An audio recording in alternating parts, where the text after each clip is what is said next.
दोस्तों, बॉलीवुड के ही मैन धर्मेंद्र को लेकर इन दिनों इंटरनेट पर एक ही बात आग की तरह फैल रही है कि वे अस्पताल में भर्ती हैं और उनकी हालत बिल्कुल ठीक नहीं है। सोशल मीडिया पर अचानक से ऐसी ऐसी खबरें आने लगीं जिन्हें पढ़कर हर फैन घबरा गया। किसी ने कहा धर्मेंद्र वेंटिलेटर पर हैं, तो किसी ने लिखा स्थिति गंभीर है। लेकिन सच क्या है? कौन सी खबर सही है और कौन सी सिर्फ अफवाह? क्या वाकई धर्मेंद्र जी की तबीयत इतनी बिगड़ गई है जितनी बाहर बताई जा रही है? आज की इस वीडियो में हम आपको धर्मेंद्र की हेल्थ से जुड़ी हर ताजा अपडेट, हर कंफर्म बयान और हर गलत फैलाई गई खबर की परतें खोलकर दिखाएंगे। इसीलिए वीडियो को आखिर तक जरूर देखना। धर्मेंद्र का सफर किसी भी फिल्मी कहानी से कम नाटकीय नहीं था। पंजाब के फगवाड़ा में 8 दिसंबर 1935 को एक साधारण किसान परिवार में जन्मे धर्मेंद्र बचपन से ही गरीबी और संघर्ष से घिरे हुए थे। उनके घर में इतना भी नहीं था कि वे बड़े सपने देख सकें, लेकिन उनके अंदर कुछ ऐसा था जो उन्हें बाकी लोगों से अलग बनाता था। एक बेचैनी, एक ख्वाहिश और दिल के किसी कोने में छिपा हुआ एक डर कि शायद जिंदगी इन्हें कभी बड़ा बनने का मौका ही न दे। स्कूल के दिनों में उनका मन पढ़ाई से ज्यादा सिनेमा हॉल में लगता था। वह घंटों ट्रेनों की आवाज सुनते रहते और कल्पना करते कि एक दिन यह ट्रेन उन्हें एक ऐसी जगह ले जाएगी जहां उनका असली जीवन शुरू होगा। यह सपना धीरे धीरे इतना बड़ा हो गया कि उन्होंने अपनी साधारण जिंदगी से बाहर निकलने का फैसला किया। 1958 में फिल्म फेयर टैलेंट हंट में सिलेक्ट हुए, लेकिन यह जीत किसी फिल्म की तरह तुरंत सफलता नहीं लाई। मुंबई आए तो जेब में बस कुछ रुपए थे और दिल में हजार डर। क्या यहाँ कोई उन्हें मौका देगा? क्या यहाँ कोई उनके अंदर छिपे कलाकार को देख पाएगा? मुंबई की भीड़, इंडस्ट्री का दबाव और पहचान का अभाव, ये सब मिलकर उन्हें कई बार तोड़ने के करीब ले आया। लेकिन इसी मुश्किल सफर ने उनमें एक अजीब सी जिद भर दी, किसी भी हाल में आगे बढ़ना है। धीरे धीरे उन्होंने छोटे छोटे रोल से शुरुआत की। लोगों ने उनके व्यक्तित्व और स्क्रीन प्रेजेंस को नोटिस करना शुरू किया। फूल और पत्थर ने उन्हें पहला बड़ा मुकाम दिया और फिर उन्होंने पीछे मुड़कर नहीं देखा। लेकिन दिलचस्प बात यह है कि उनकी सफलता की असली शुरुआत बाहर से भले बहुत चमकदार दिखती हो, लेकिन अंदर से यह संघर्ष, अकेलापन और अनगिनत चुनौतियों से भरी कहानी थी। बाद में जब गुड्डी जैसी फिल्मों में उन्होंने अपनी रियलिस्टिक पहचान और स्टारडम को दिखाया, तब इंडस्ट्री ने उन्हें खुले दिल से स्वीकार किया। इतना ही नहीं, बाद में धर्मेंद्र राजनीति का हिस्सा भी बने और लोकसभा सांसद के रूप में काम किया। लोग आज भी याद करते हैं कि कैसे एक साधारण किसान का बेटा भारत की संसद तक पहुंच गया। लेकिन इन सभी उपलब्धियों के पीछे एक सस्पेंस बना रहता है।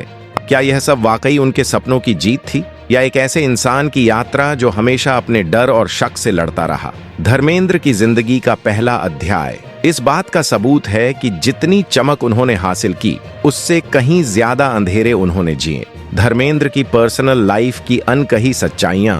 धर्मेंद्र का नाम बॉलीवुड में हीरो के रूप में ऐसा चमका कि उनके दौर के सितारे भी उनकी स्टारडम की बराबरी नहीं कर सके। लेकिन पर्दे के पीछे उनकी जिंदगी उतनी सीधी नहीं थी जितनी उनकी फिल्मों की मसाला कहानियां लगती थीं। उनकी पहली शादी प्रकाश कौर से तब हुई थी जब वे इंडस्ट्री में नाम बनाने के शुरुआती दौर में थे। इस शादी से उन्हें 4 बच्चे सनी देओल, बॉबी देओल, विजेता और अजीता प्राप्त हुए। यह रिश्ता शुरुआत में बेहद शांत, पारिवारिक और स्थिर माना जाता था। धर्मेंद्र उस समय एक पारंपरिक परिवार प्रेमी इंसान के रूप में जाने जाते थे, लेकिन वक्त के साथ उनका जीवन एक ऐसे मोड़ पर आया जिसने उनके परिवार, करियर और सामाजिक छवि तीनों को हिला दिया। फिल्मों के सेट पर उनकी मुलाकात हेमा मालिनी से हुई और यहीं से उनकी जिंदगी एक नई दिशा में मुड़ गई। दोनों का प्रेम धीरे धीरे गहरा होता गया और धर्मेंद्र ने उनसे शादी करने का फैसला लिया। समस्या यह थी कि उनकी पहली शादी कानूनी रूप से अभी भी कायम थी।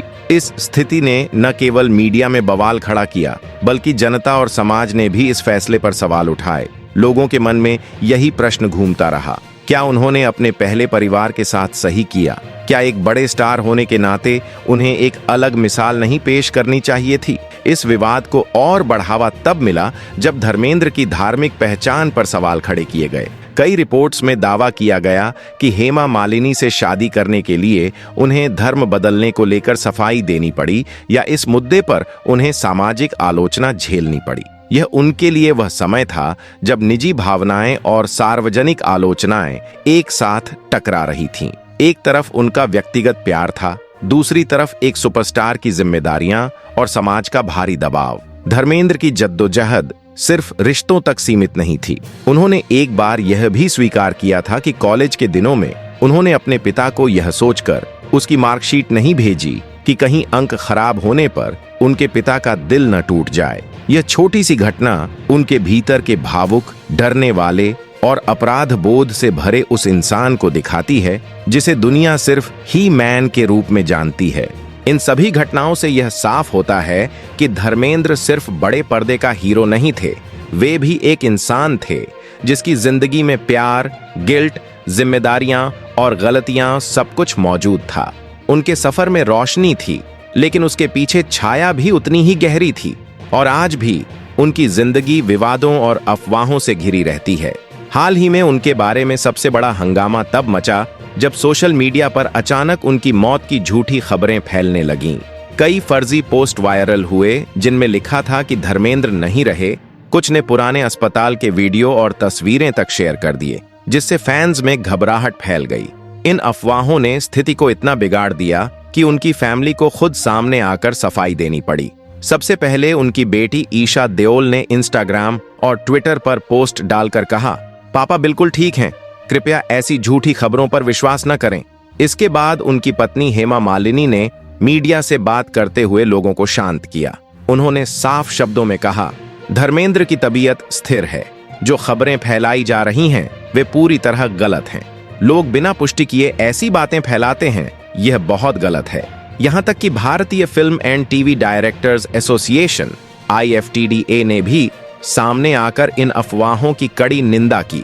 उन्होंने बयान जारी किया कि धर्मेंद्र जैसे वरिष्ठ कलाकार के बारे में मौत की झूठी खबरें फैलाना बेहद शर्मनाक और गैर जिम्मेदाराना है। यह परिवार और प्रशंसकों दोनों के लिए मानसिक रूप से परेशान करने वाला है। धर्मेंद्र के बेटे सनी देओल ने भी एक इंटरव्यू में कहा था कि लोगों को समझना चाहिए कि ऐसे फेक न्यूज किसी परिवार को कितना हर्ट कर सकते हैं। पापा स्वस्थ हैं और निगरानी में हैं, लेकिन ऐसी अफवाहें बेहद दुखद हैं। इन सब प्रतिक्रियाओं के बाद यह साफ हो गया कि वास्तविकता कुछ और थी। धर्मेंद्र अस्पताल में थे, लेकिन उनकी तबीयत नियंत्रण में थी और वे बिल्कुल भी ऐसी स्थिति में नहीं थे जैसा सोशल मीडिया दिखा रहा था। यह पूरा मामला बताता है कि धर्मेंद्र की जिंदगी, चाहे वह स्टारडम, ग्लैमर और इतिहास रचने वाले करियर से भरी हो, लेकिन पर्दे के पीछे हमेशा भावनाओं, डर, सवालों और सच की परतों से टकराती रही है।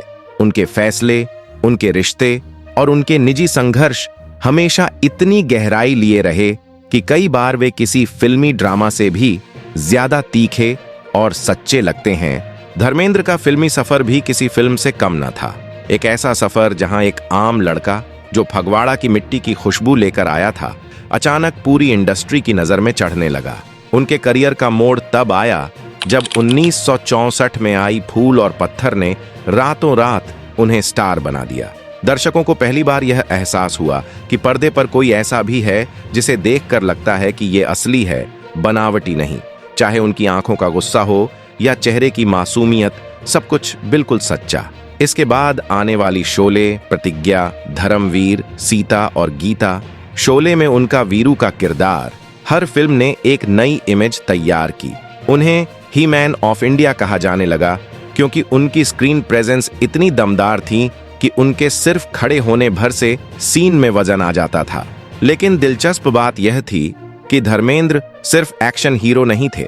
उनकी रोमांटिक टाइमिंग, सॉफ्ट स्वभाव और इमोशनल डेप्थ ने उन्हें एक पूर्ण अभिनेता बना दिया। उनके पास वह रॉ चार्म था जो लिख कर नहीं मिलता, जन्म से आता है। उनकी फिल्मों में एक बात हमेशा दिखती थी, चाहे वह कितने भी शक्तिशाली किरदार में हो, उनकी आंखों में एक इमोशनल मासूमियत रहती थी जो बताती थी कि यह व्यक्ति सिर्फ हीरो नहीं बल्कि इंसानियत का एक चेहरा है। यही बैलेंस, स्ट्रॉन्ग फिर भी सौम्य, एंग्री फिर भी दिलदार, उन्हें बाकी एक्टर्स से अलग बनाता है और यही वजह है कि उनका स्टारडम सिर्फ चमक से नहीं बल्कि असल भावना से जुड़ा है।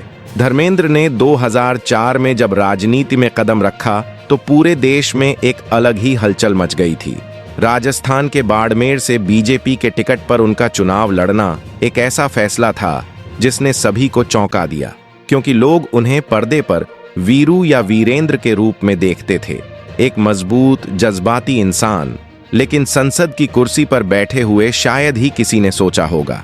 चुनाव में उन्हें भारी मतों से जीत मिली और वे लोकसभा के सदस्य बने। लेकिन यहीं से एक अलग तरह की कहानी शुरू होती है, एक ऐसी कहानी जो उतनी चमकदार नहीं थी जितनी उनकी फिल्में। संसद में उनकी मौजूदगी बेहद कम रही, जिसके लिए मीडिया ने उन्हें काफी आलोचना का सामना करना पड़ा।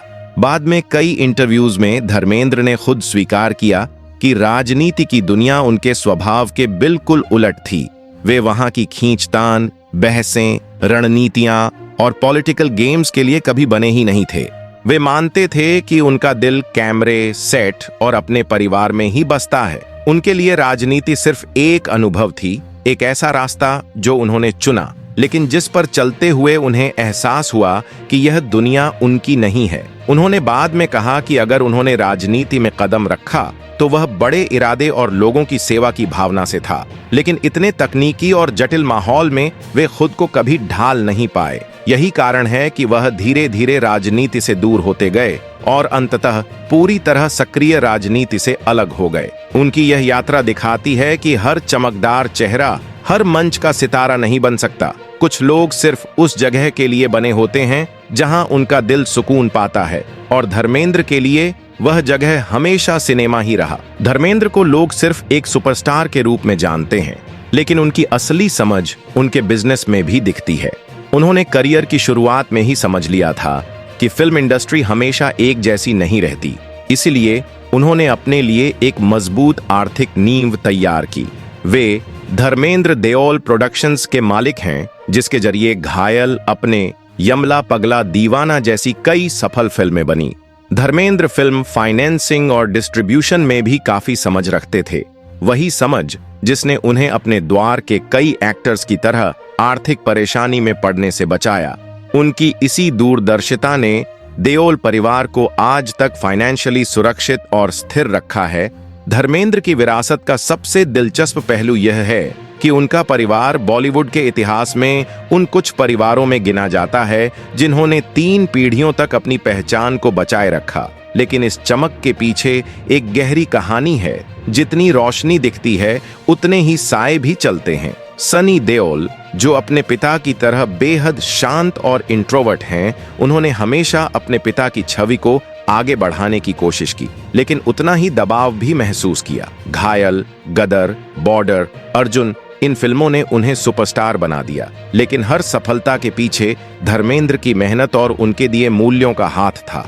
उन्हें हमेशा यह डर रहता था कि उनके बच्चे उस दबाव में न टूट जाएं जो स्टार किड्स पर अक्सर हावी हो जाता है। दूसरी तरफ बॉबी देओल का सफर बिल्कुल फिल्मी ड्रामा जैसा रहा। चमकदार शुरुआत, फिर करियर का गिरना, काम खत्म होना और अचानक इंडस्ट्री से गायब सा हो जाना। उस समय धर्मेंद्र की चिंता सामने आई, एक बाप की जो पर्दे पर हीरो था, लेकिन असल जिंदगी में अपने बेटे के लिए घबराया हुआ इंसान। लेकिन यही वह मोड़ था जिसने देओल परिवार की वास्तविक शक्ति दिखाई, क्योंकि बॉबी की वापसी सिर्फ वापसी नहीं थी। आश्रम, क्लास ऑफ 83, एनिमल ने उन्हें फिर से लाइमलाइट में खड़ा किया और यह साबित कर दिया कि देओल परिवार गिरकर उठना भी जानता है। ईशा देओल की जिंदगी भी उतनी ही दिलचस्प है। कुछ फिल्में करने के बाद उन्होंने कैरियर की बजाय परिवार को चुना, लेकिन धर्मेंद्र के साथ उनका रिश्ता हमेशा भावनात्मक रहा। वे कई बार कह चुकी हैं कि उनके पिता की सबसे बड़ी खूबी यह है कि वह स्टार होने के बावजूद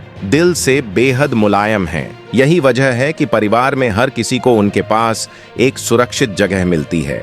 अहाना ने भी बॉलीवुड की चकाचौंध से दूर रहकर अपनी जिंदगी बनाई, लेकिन यह बात खुद धर्मेंद्र ने कही है कि दोनों बेटियों की मुस्कान उनके लिए किसी सुपरहिट फिल्म की कमाई से ज्यादा कीमती है। देओल परिवार की सबसे गहरी सच्चाई यही है। यह परिवार जितना शांत और संयमी बाहर से दिखता है, उनके अंदर उतना ही प्यार, उतनी ही संवेदनशीलता और उतनी ही मजबूती है। और इस मजबूती की जड़ धर्मेंद्र हैं। उनकी विरासत सिर्फ सुपरहिट फिल्मों में नहीं, बल्कि उन संस्कारों में है जो उन्होंने अपनी औलाद को दिए। सादगी, मेहनत, आत्मसम्मान और गिरकर फिर उठने का साहस। यही कारण है कि इतने विवादों, उतार चढ़ाव और सोशल मीडिया की नई चुनौतियों के बीच भी यह परिवार कभी टूटा नहीं। आज भी बॉलीवुड में देओल परिवार एक सम्मानित नाम है, क्योंकि उनकी विरासत स्टारडम से नहीं किरदार से बनी है। और धर्मेंद्र की यही सबसे बड़ी जीत है कि उन्होंने सिर्फ खुद को नहीं बल्कि एक पूरी पीढ़ी को खड़ा किया है। दोस्तों, अगर आपको धर्मेंद्र जी की इस सच्ची और दिल को छू लेने वाली कहानी ने उतना ही प्रभावित किया है जितना हमें इसे बनाते हुए हुआ, तो इस वीडियो को लाइक करना बिल्कुल मत भूलिएगा। आपका एक लाइक हमें इसी तरह की और गहरी, सच्ची और रिसर्च की हुई कहानियां आप तक पहुंचाने की हिम्मत देता है। अगर आपको लगा कि इस वीडियो में कुछ ऐसा था जिसे दूसरे लोगों तक पहुंचाना चाहिए, तो इसे अपने व्हाट्सएप ग्रुप में, फैमिली में और उन दोस्तों के साथ जरूर शेयर करें जो धर्मेंद्र जी को दिल से चाहते हैं। किसी को शायद ये कहानी प्रेरणा दे, किसी को सीख और किसी के चेहरे पर मुस्कान भी ला दे। और सबसे जरूरी बात, अगर आप पहली बार हमारे चैनल पर आए हैं तो अभी सब्सक्राइब कर लीजिए, क्योंकि हम हर हफ्ते ऐसी कहानियां लेकर आते हैं। सब्सक्राइब करने के बाद बेल आइकॉन पर क्लिक करें ताकि हमारी हर नई वीडियो की नोटिफिकेशन आपको उसी पल मिल जाए। आपका सपोर्ट ही हमारी असली ताकत है। धन्यवाद।